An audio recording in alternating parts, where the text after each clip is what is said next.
Assalamualaikum warahmatullahi wabarakatuh. Baik, di sini saya akan memberikan komentar mengenai tugas.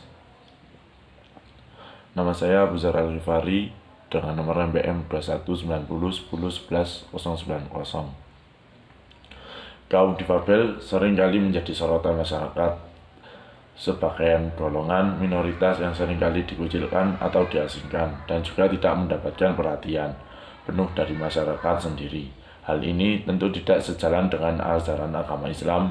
Al-Quran yang menjadi rujukan umat muslim telah memberikan perhatian penuh terhadap kaum difabel, yakni dengan tidak membeda-bedakan antara satu dengan yang lainnya, baik seorang dalam keadaan cacat ataupun sempurna. Yang dinilai Allah ialah ketakwaan dan keimanannya saja. Kemampuan seorang tidak bisa diukur dengan kesempurnaan fisik, melainkan banyak faktor lain yang turut menentukan. Oleh karena itu, tidak ada pijakan teologis maupun normatif dalam Islam untuk mentolerir tindakan diskriminatif terhadap siapapun, termasuk penyandang difabel. Layanan pendidikan inklusif yang dapat diperoleh anak berkebutuhan khusus tidak selalu ditempatkan pada sekolah luar biasa atau biasa yang disebut dengan SLB. Akan tetapi, anak berkebutuhan khusus dapat dilayani pada sekolah yang telah menerapkan sistem pendidikan inklusif. Sekolah tersebut menyediakan layanan pendidikan yang memang mengakomodasi berbagai kebutuhan dan layanan pendidikan untuk anak beragam sesuai dengan kondisi fisik, mental, dan emosi anak tersebut. Islam sebagai agama yang rahmatan lil alamin dapat mewujudkan dan ada dalam bentuk kepedulian yang menyelimuti masyarakat luas. Penting untuk digarisbawahi bahwa kelompok difabel bukanlah kelompok yang mesti dimarginalkan, apalagi dianggap sebagai kutukan serta pembawa aib dalam keluarga ataupun masyarakat. Jika dahulu masyarakat Arab jahiliyah menempatkan kelompok difabel dalam status sosial rendah disebabkan persepsi bahwa kesempurnaan fisik sebagai hal utama guna mempertahankan ego dan kehormatan suku tertentu, maka Islam datang untuk menghapus stigma tersebut dan bahkan berbalik melabeli orang yang cacat teologis sebagai difabel yang sesungguhnya tidak mau beribadah kepada Allah SWT serta hidupnya banyak merugikan sesama manusia. Meskipun secara fisik semua yang mereka miliki berfungsi dengan baik, namun yang menjadi value dan mahanat di hadapan Allah adalah kemampuan dan kesempurnaan itu untuk mengambil manfaat yang bermuara pada tauhid. Dengan kata lain, Islam memandang setara seluruh umatnya. Islam sendiri lebih menekankan pengembangan karakter dan amal soleh daripada melihat persoalan fisik seorang Islam untuk mengajarkan umatnya untuk menjadi persoalan keterbatasan fisik sebagai sebuah masalah ataupun problem, tapi justru sebagai tangga atau batu pijakan bagi tercapainya derajat yang tinggi, karena kesempurnaan fisik bukanlah menjadi hal yang prioritas dalam hal pengabdian diri kepada Allah, melainkan kebersihan hati dan kekuatan iman kepadanya. Karena sesungguhnya yang membedakan derajat manusia satu dengan yang lain di hadapan Allah adalah bukan bagaimana kondisi fisiknya, namun nilai ketakwaannya. Nilai-nilai menjadi landasan ataupun dasar pelindungan terhadap hak-hak kaum difabel. Harapannya sikap dan perilaku diskriminatif kepada mereka pun bisa diminimalisir.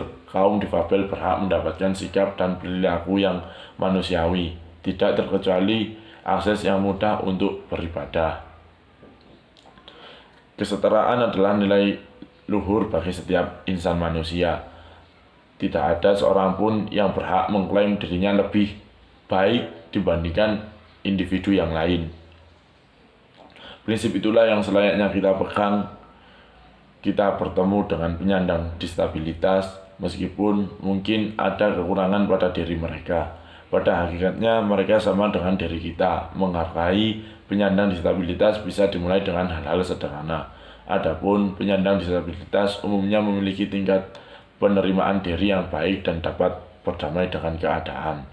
Karena itulah, sudah selayaknya kita menghilangkan pandangan atau stigma negatif terhadap mereka semuanya. Sejatinya tidak ada seorang pun yang ingin hidup dengan keterbatasan.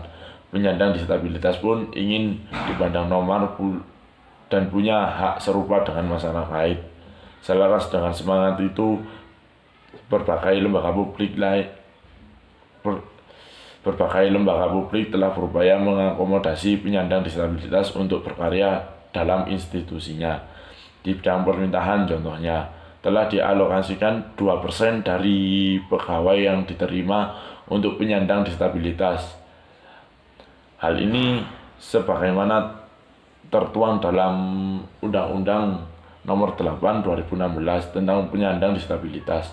Demikian halnya sektor swasta, penyandang disabilitas diberi kesempatan yang sama untuk bekerja. Salah satunya seperti dilakukan oleh perusahaan transportasi Gojek ataupun melalui GoLab yang masih bagian dari perusahaan tersebut. Penyandang disabilitas diberi peluang untuk bekerja sesuai keahliannya, yang meskipun sering dianggap berbeda, sejatinya banyak penyandang disabilitas yang juga memiliki kemampuan unik dan mampu berprestasi juga. Untuk diketahui, sebanyak 1 dari 20 mitra aktif layanan seperti GoMesek dan GoAuto yang merupakan bagian dari GoLab adalah penyandang disabilitas. Mereka bisa menjadi mitra karena pelayanan dan keterampilan telah diuji terlebih dahulu. Tak cuma pemberdayaan, GoLab juga ingin mengkampanyekan kesetaraan kaum disabilitas dengan gerakan sosial hilangkan batasan. Melalui gerakan ini, para penyandang disabilitas diajak untuk percaya bahwa mereka dapat berkarya semaksimal mungkin tanpa adanya batasan. Di sisi lain, hilangkan batasan bertujuan pula untuk mengubah persepsi masyarakat terhadap penyandang disabilitas. Hal ini menjadi penting juga pada kaum difabel. Seseorang yang mempunyai keterbatasan fisik hendaknya difasilitasi. Ia berhak untuk mengawal, mengajarkan, dan mengoreksi segala tindakan intoleransi yang terjadi demi kemaslahatan umat. Nantinya perlahan-lahan bisa melunturkan stigma yang bahkan tindakan diskriminatif yang masih acap kali terjadi di masyarakat, agar umat Islam di Indonesia menjadi pelopor Islam yang ramah dan sayang terhadap penyandang disabilitas. Sekian dari saya. Apabila ada kurang dan salahnya, saya meminta permohonan maaf yang sebesar-besarnya. Wabillahi taufiq wal hidayah. Wassalamualaikum warahmatullahi wabarakatuh.